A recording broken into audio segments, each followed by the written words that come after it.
The Kenya Medical Practitioners and Dentists Union has threatened to call for a strike in the next 2 weeks if the government does not address their demands in various counties. The Secretary General of the KMPDU says among their demands is the need to improve contracts for medics.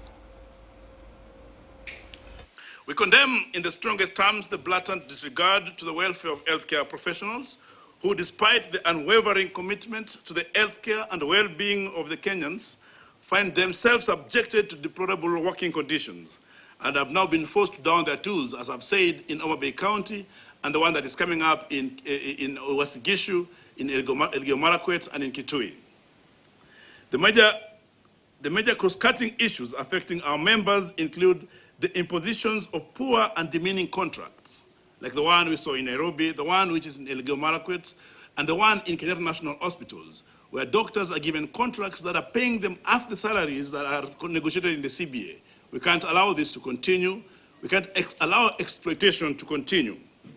The denied study leaves, lack of promotions, and to the point that consultants that are posted in different hospitals in the country are paid wages similar to those of interns or less. We can't allow this to continue when doctors and consultants are posted as consultants